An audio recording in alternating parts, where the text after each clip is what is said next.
हर बार पड़ने वाली ठंड से इस बार की ठंड कहीं ज्यादा थी। पूरा ढोलकपुर जंगल ठंड से परेशान था।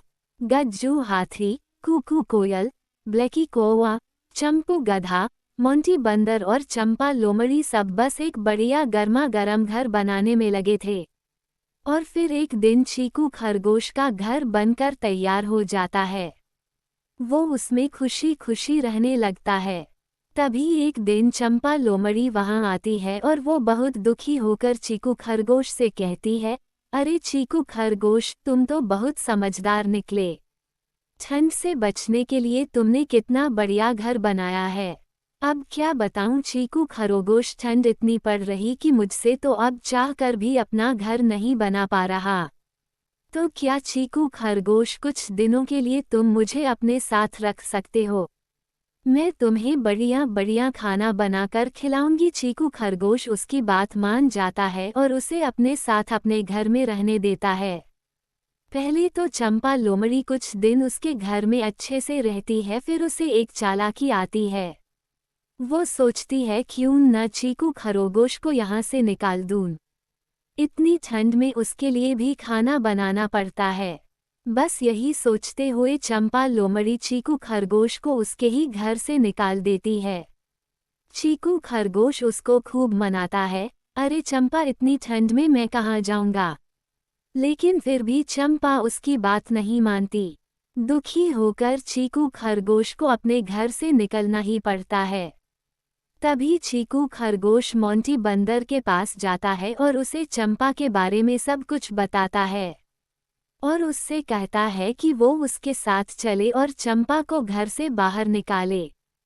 चीकू खरगोश को लेकर मोंटी बंदर चंपा लोमड़ी के पास जाता और उस पर गुस्सा करते हुए उसे बाहर निकलने को कहता है। तभी चंपा लोमड़ी मोंटी बंदर को धीरे से अपने पास बुलाती है और उसके कान में कहती है, अरे मोंटी बंदर, तुम यहाँ रह सकते हो।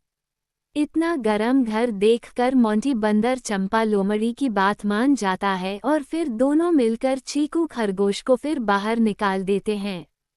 अब चीकू खरगोश ब्लैकी कौवे के पास जाता है, उसे पूरी बात बताता है। मोंटी बंदर की तरह ब्लैकी कौवा भी चंपा लोमड़ी के पास जाता है और चीकू खरगोश को उसके ही घर से निकालने के लिए उस पर गुस्सा करने लगता है। फिर चंपा लोमड़ी ब्लैकी कौवे को भी अपने साथ रहने को कहती है। मोंटी बंदर के साथ साथ अब ब्लैकी कौवा भी उन लोगों के साथ रहने लगता है। ये सब देखकर चीकू खरगोश को अब कुछ समझ नहीं आ रहा था। जिसको भी लेकर आ रहा था वो सब चंपा के साथ उसी के घर में रहने लग जा रहे थे। तभी चीकू खरगोश को गज्जू हाथी का ख्याल आता है, क्योंकि पूरे ढोलकपुर जंगल में अगर कोई समझदार है तो वो है गज्जू हाथी। बस यही सोचते हुए चीकू खरगोश ठंड में कंपक पाते हुए गज्जू हाथी के पास पहुंचकर उसे सारी बात बताता है। पर अंदर ही अंदर चीकू खरगोश डरता भी रहता है, कहीं ऐसा न हो मोंटी बंदर और ब्लैकी कौवे की तरह ये भी चंपा लोमड़ी की बात में आ जाए और उसके साथ रहने लगे। चीकू खरगोश गज्जू हाथी के बारे में ऐसा सोच ही रहा था कि तभी उसे चंपा लोमड़ी की आवाज सुनाई देती है, अरे गज्जू दादा, आओ। इन सब की तरह तुम भी अब इस घर में रह सकते हो। और हाँ, मैंने आज गाजर का हलवा भी बनाया है। चलिए अंदर, अभी आपको खिलाती हूँ। और फिर जैसे ही गज्जू हाथी चीकू खरगोश के घर के अंदर जाता है, उसका घर टूट जाता है। सभी टूटे घर से तुरंत बाहर निकलते हैं और जोर जोर से चिल्लाने लगते हैं, अरे गज्जू दादा, ये क्या किया तुमने? इतनी ठंड में हम सब कहाँ रहेंगे? इतना गरम घर क्यों तोड़ा? तभी गज्जू हाथी उनसे कहता है, क्यों, ठंड क्या सिर्फ तुम्हारे लिए है? चीकू खरगोश के लिए? तुम सब ने एक बार भी चीकू के बारे में नहीं सोचा।